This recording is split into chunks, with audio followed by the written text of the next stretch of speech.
Welcome to the protein lecture, my favorite.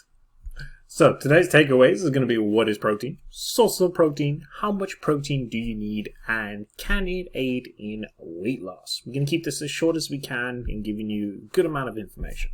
So let's get started. What is protein?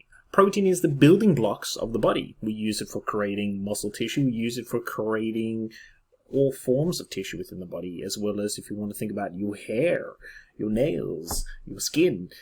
Protein is used in pretty much nearly every single aspect of the body. Protein is made up of amino acids, so if you want to look at it, you will see BCAAs, ACAs, all these nonsensical things. All they're trying to say is they're made up of small little building blocks, and that's what amino acid is. When it comes to protein, protein has 4 calories per gram.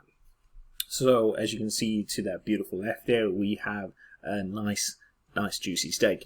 So in that position, you have 4 calories per gram of protein in that steak. There's also going to be fat in there, and we'll address that in the fat lecture. So when it comes to sources of protein, as you can see here, we have chicken, we have a beautifully done tuna over there, as well as some eggs. Eggs, you're going to find more fat within the yolk, and more protein within the egg whites. Then other forms of our protein include cheese, pulses and quinoa. We have beef there. We have our lentils. We have milk. Any form of dairy is going to give it to you on that side of things. Now, when it comes to other aspects like, say, vegetarians and vegans, tofu is going to be your go-to, as well as your satiety and any form of using beans to get that same nutritional profile as protein. When it comes to the vegans and vegetarians, you're going to be combining pulses with tofu, lentils with tofu, or eggs in that same sense, so that you get the same nutritional profile as you would when it comes to meats or, let's say, dairy products. So when it comes to how much do you need a base level to stop disease.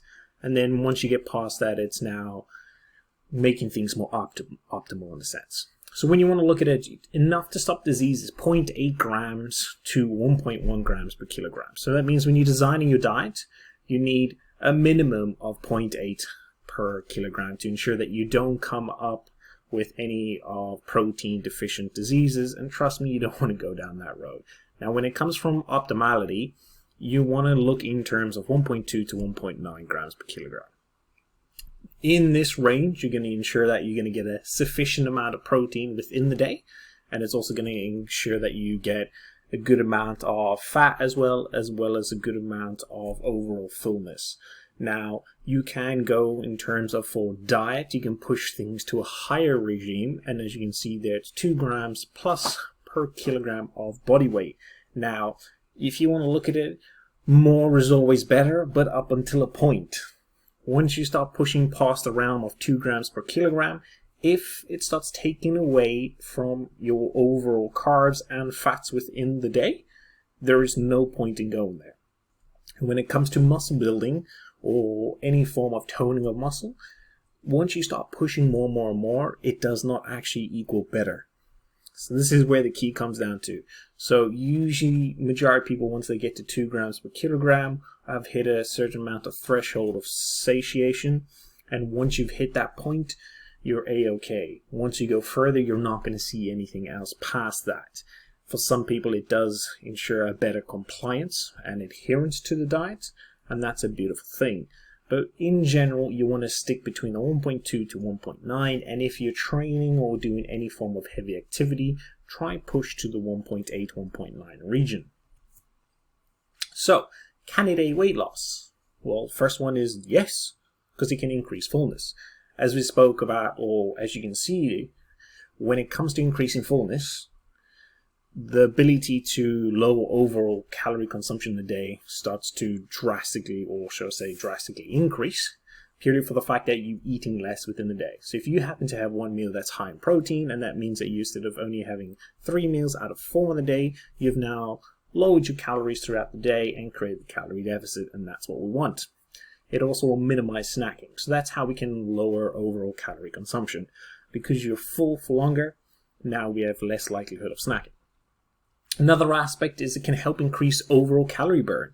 So it takes energy to break down protein, which a lot of people don't realize, and this is known as the thermic effect of food. So because protein and the nature of protein, how it is and the bonds together are so tight, it requires a little bit of extra energy to decouple those proteins away from each other. Now, doing that means that some of it is going to be burnt away, which is a good thing, and by doing so means that you can actually increase the overall heat within the body, and by doing that, it creates a calorie burn throughout the day. And then the fourth one is retention of muscle.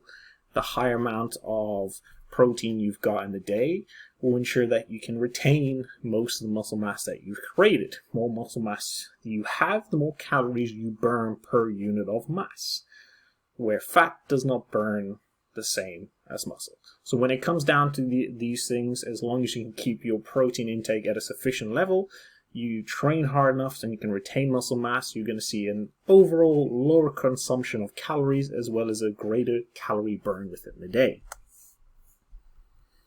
So when it comes to wrapping things up, protein is needed for daily functions, and that means the creation of new tissue, creating new enzymes in the body, and building predominantly the majority of building blocks within the body. It can help reduce your overall calorie intake, it can help you build muscle, it can help you retain muscle, as well as impact the feeling of fullness. When you put all this together in your diet, you realize that protein is going to be a building block in itself when it comes to the diet. It's going to be at the forefront of creating the diet, as well as with your carbs and vegetables and fruits. Protein is going to be the very thing that's going to help you sustain your diet, as well as get you to your end goal when it comes to weight loss. So look at it and find the optimality for yourself when it comes to diet. Pick between 1.2 to 1.9, and once you have that starting point, you have the perfect position to create your diet, and then from there you can make small tweaks whether you need to go further up in the scale in terms of protein per day or going lower in the scale per day. Other than that, that is everything you need to know about protein.